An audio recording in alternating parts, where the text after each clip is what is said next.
I would like to welcome the Mêlée d'Argent jury.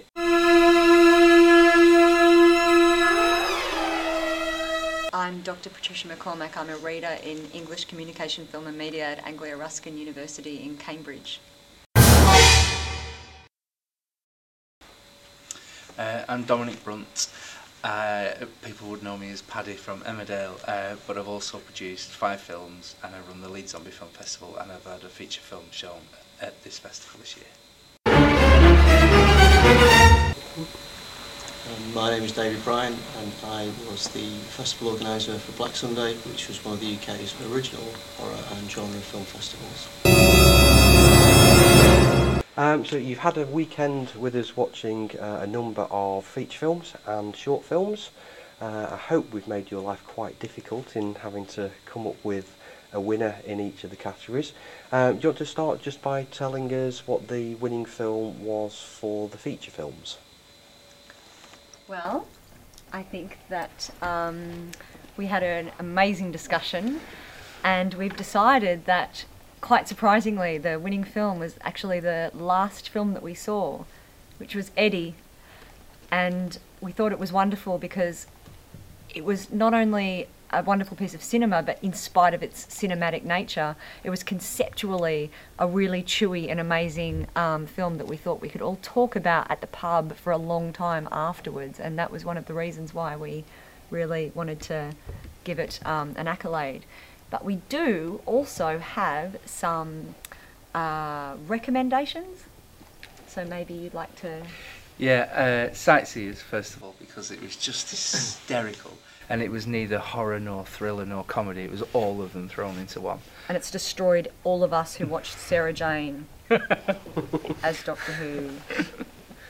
But still created enough contempt for people who use caravans on...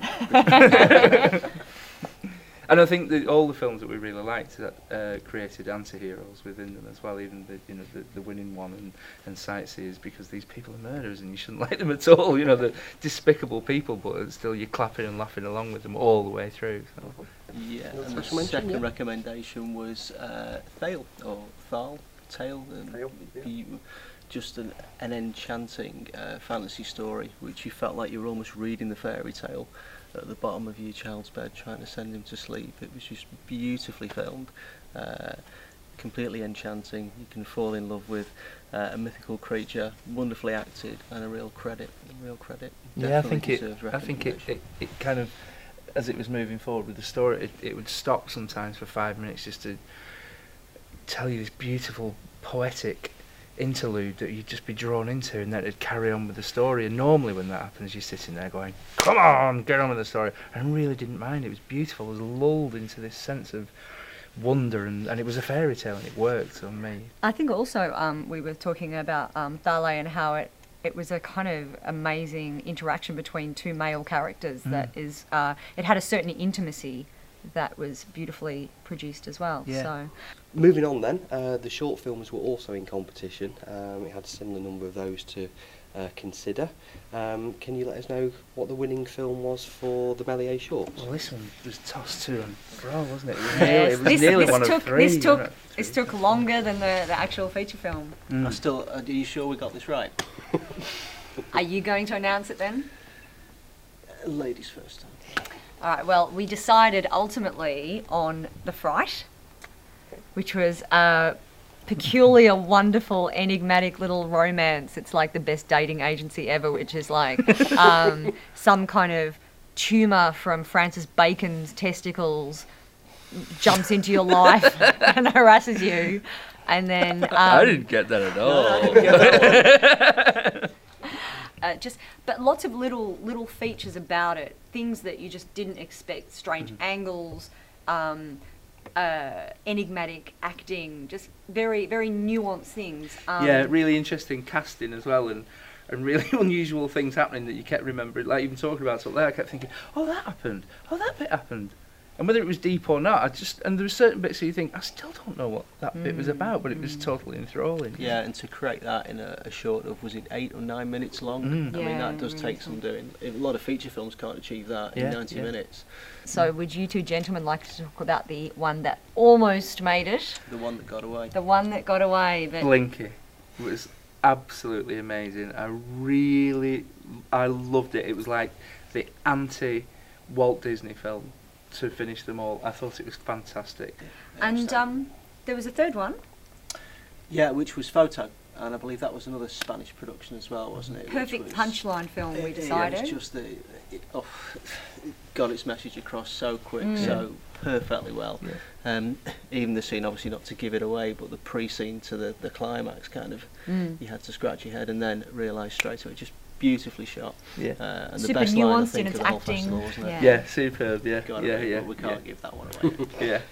Let's save that for our audience, give them a chance to see it for themselves. Yeah, I think short films are usually little punchlines or little jokes, and this one was one of the best. Definitely the best. Yeah, absolutely.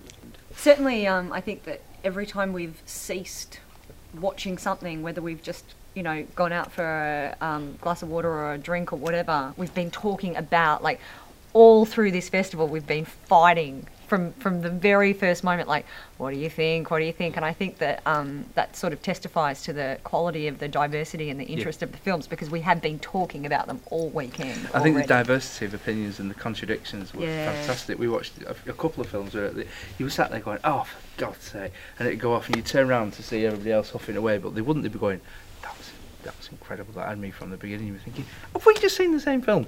But that's film, and that's the wonder of the festival as well. True. That is true. I think at one point we all had 3 different winners, didn't we? Mm-hmm. So that's true. It was that close. Yeah. So the experience has been amazing, and the weather's treated us well. And Leeds is awesome, and we got some hardcore Yorkshire action on the first night, because the first 2 films, of course, were.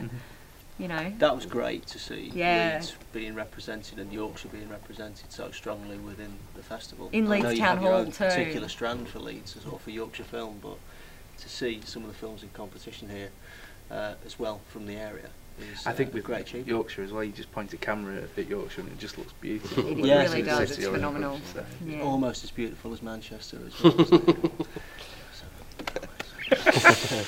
it? Why do you think there is still this huge appetite for genre film, both from the filmmakers and for the film watchers?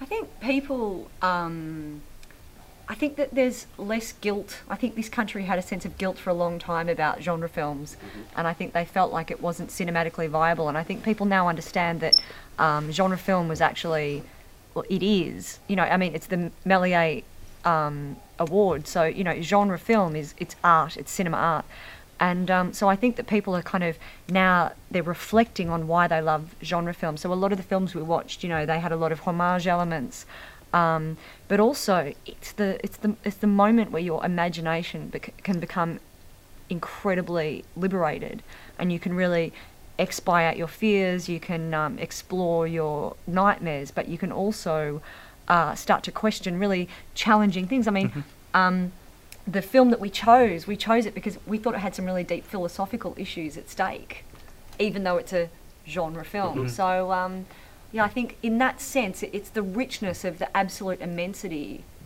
of the fact that with a genre film, there are no ties. And to me, that's something that I think liberates genre film. I think also when you're watching them in the cinema, it's beautiful because I think being in a cinema watching a horror film feels different to watching a so-called non-genre film. There's a sense of communion and conviviality, isn't there? Absolutely. And the best place to see a genre film is at festivals like this, where it's almost like a nod and a wink to people who are walking through the door, because it's an unwritten rule that we both share that passion. Exactly, and we've been seeing them in amazing spaces as well, in these beautiful old spaces. So. Yeah, that's a fact. With an open-minded audience as well, they know what they're getting into. There's nobody walking out and huffing and being disappointed. So there is a kind of ritual element to this that I've really enjoyed. Yeah, we're in it together. Yeah. Okay. Well, thank you so much for giving us your time for this weekend and spending hours on hours within a darkened room. Thank you. I'm glad you've enjoyed the thank experience. you. Thank you. So thank you very much, well. Patricia, Dominic, and David, for joining us. Thank you. Can we come again next year? Yeah, but you have to pay. I'm not coming.